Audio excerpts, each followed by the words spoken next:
दोस्तों, क्या आप लोगों की भी वेबसाइट का ट्रैफिक जब आप लोग सर्च कंसोल में देखते हैं अचानक से बहुत ही ज़्यादा डिक्रीज हो गया, लगभग जीरो के लगभग आपका आ चुका है। पहले सभी लोगों का ये हुआ है, मेरी भी 8 से 9 वेबसाइट्स में ये हो चुका है। मैं स्क्रीनशॉट्स यहाँ पर लगा देता हूँ। काफ़ी लोगों के साथ यही हो रहा है कि उनका ट्रैफिक अचानक से डाउन हो गया है।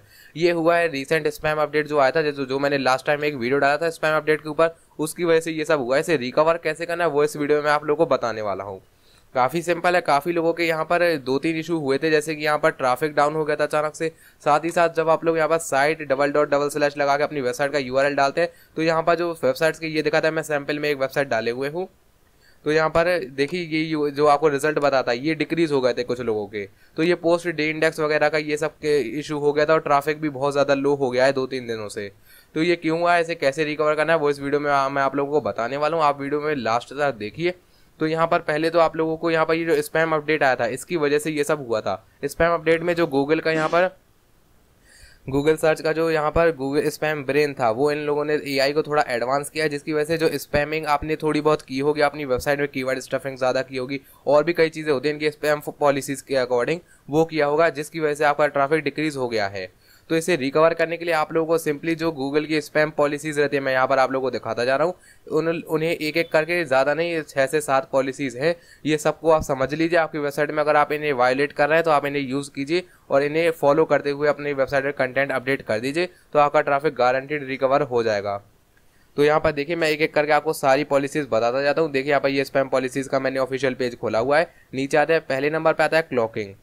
क्लॉकिंग क्या होता है? क्लॉकिंग यानी कि आप लोग जब यहाँ पर अपनी वेबसाइट में, क्लॉकिंग का मतलब होता है कि आप अपनी वेबसाइट में जो पेजेस हैं, उन पेजेस में यानी कि जो कंटेंट होना चाहिए, आपका टॉपिक कुछ और, कीवर्ड कुछ और है, आप वहाँ पे कंटेंट कुछ और डाले हुए हैं, एफिलिएट मार्केटिंग कर रहे हैं। यहाँ पर साफ साफ लिखा हुआ है while showing a page about discount drugs to users, यानी कि आप कंटेंट कुछ और दिखा रहे हैं ट्रैवल वगैरह से रिलेटेड, लेकिन रियलिटी में एक्चुअल में आप कुछ और वहाँ पर कंटेंट डाले हुए हैं। इसकी वजह से ये होता है क्लॉकिंग। आपको ये बिल्कुल भी नहीं करनी है अपनी वेबसाइट में। अगर आपकी वेबसाइट ऐसा कुछ भी है, मूवी डाउनलोडिंग वेबसाइट में ज़्यादातर ये सब होता है।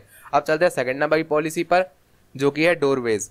डोरवेज का मतलब होता है कि आप लोग अगर किसी भी वेबसाइट में ऐसे पेजेस बना रहे हैं जो कि बिल्कुल स्पेसिफिक एक ही कीवर्ड पे बिल्कुल की रैंक करने के लिए बने हुए हैं, मतलब कि ऐसा नहीं है कि वो किसी और टॉपिक के लिए भी है या फिर ज़्यादा डिटेल्ड में नहीं है।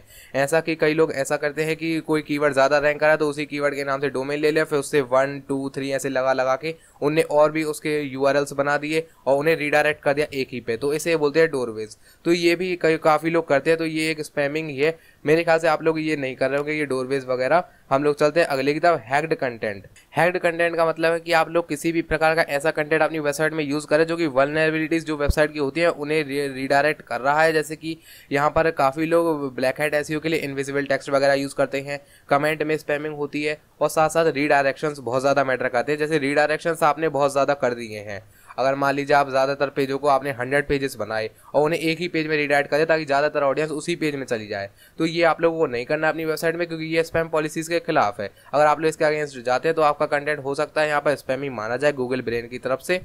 तो इसलिए आप लोगों को ये भी नहीं करना। अब हम लोग चलते हैं अपनी अगली पॉलिसी की तरफ। आप सारी पॉलिसीज़ को एक बार सुन लीजिए, फिर उसके बाद जो भी आप लोग यहाँ पर वायलेट कर रहे हो आप उसे फॉलो कीजिए, और जो चेंजेस करने होंगे वो आप चेंजेस भी इसके अकॉर्डिंग कर लीजिएगा। आपका ट्रैफिक गारंटेड रिकवर हो जाएगा।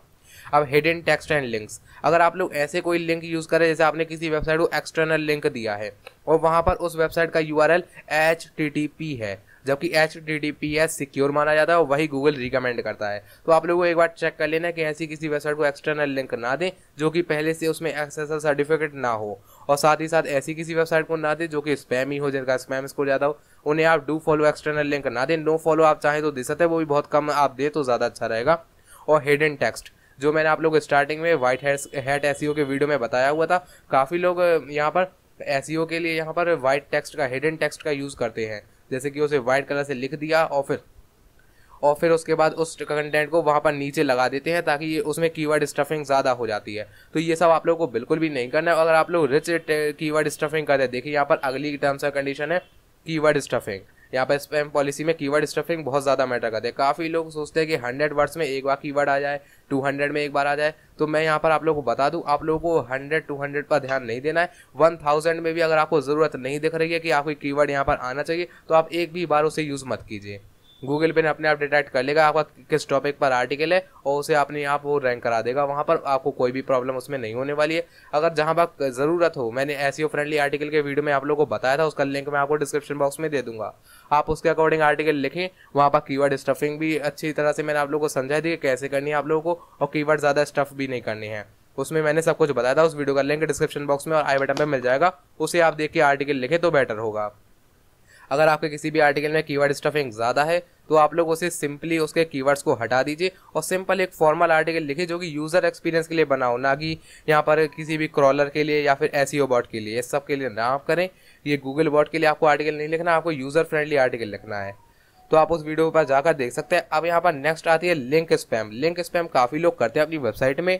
यहाँ पर लिंक स्पैम मैटर करता है तब जब आप लोग अपने पेजेस में या फिर वेबसाइट के होम पेज में लिंक्स बनवाते हैं। जैसे काफ़ी लोग कहते हैं कि बैकलिंक फॉर बैकलिंक कर लेते हैं, यानी कि बैकलिंक उसने आपको दे दिया, आपने उसे दे दिया।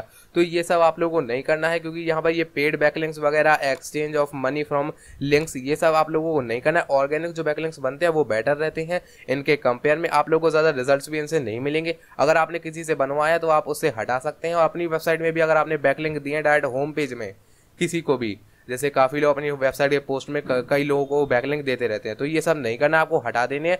क्योंकि ये भी स्पैम ही माना जाता है कि कोई ज़रूरत नहीं है वो होम पेज का लिंक देने की और आप वो दे रहे हैं। इसलिए हो सकता है आपका ट्रैफिक इस वजह से स्पैमी में आ गया हो आपकी वेबसाइट और ट्रैफिक डाउन हो गया है। ये हमारी यहाँ पर लास्ट थी। अब ये जो यहाँ पर आ रही है terms and condition, machine generated traffic, तो ये ज़्यादा मैटर नहीं करती, क्योंकि ये बॉट ट्रैफिक और बॉट ट्रैफिक वगैरह के ज़्यादा मैटर नहीं करता है स्पैमी वेबसाइट्स के लिए। मलवेयर एंड मलेशियस वेबसाइट्स आप लोगों ने बनाई ही नहीं होगी ऐसी कोई वेबसाइट। और मिसलीडिंग फैकल्टी ये सब रह दीजिए। स्क्रैप्ड कंटेंट मैंने आप लोगों को पहले ही बताया हुआ था कि प्लेगरिज्म जिस कंटेंट में होता है या फिर स्पिन्ड कंटेंट अगर आप लोग यूज़ करते हैं, काफ़ी लोग क्या करते हैं हिंदी लैंग्वेज को इंग्लिश में करके पब्लिश कर देते हैं। ये आप लोगों को नहीं करना, ये आर्टिकल्स रैंक नहीं करते हैं। तो ये थी कुछ पॉलिसीज़। अब ये जो नीचे की पॉलिसीज ये ज़्यादा मैटर नहीं करेंगी, आप चाहे तो इन्हें पढ़ सकते हैं। स्नीकी रीडायरेक्ट्स, तो यहाँ रीडायरेक्ट्स के ऊपर ही ये है। और स्पैमी ऑटोमेटिक जनरेटेड कंटेंट, तो ये एआई जनरेटर टूल के बारे में बात की गई है। तो ये सब थी कुछ कंडीशंस जो आप लोगों को फॉलो करनी है स्पैम पॉलिसीज़ की। अगर आप लोग इन सारी कंडीशंस को फॉलो करते हुए आर्टिकल लिखेंगे तो आप लोगों का गारंटी जो ट्रैफिक है वो रिकवर हो जाएगा। और आप लोगों को एसईओ फ्रेंडली आर्टिकल लिखने का और कीवर्ड स्टफिंग बिल्कुल ना के बराबर करने का मैं आपको सजेशन दूंगा। आप उस वीडियो को देख लीजिएगा, वहाँ पर मैंने बिल्कुल एसईओ फ्रेंडली आर्टिकल लिख के आप लोगों को दिखाया है और ऐसे आर्टिकल ज़्यादातर रैंक भी करते हैं। तो आप उस वीडियो को जरूर देख लीजिएगा। तो गाइस आज की वीडियो में बस इतना ही। वीडियो अच्छा लगा तो वीडियो को लाइक करें, चैनल में नए हो तो सब्सक्राइब करने साथ साथ वाले बेल आइकन को टर्न ऑन करना मत भूलेगा।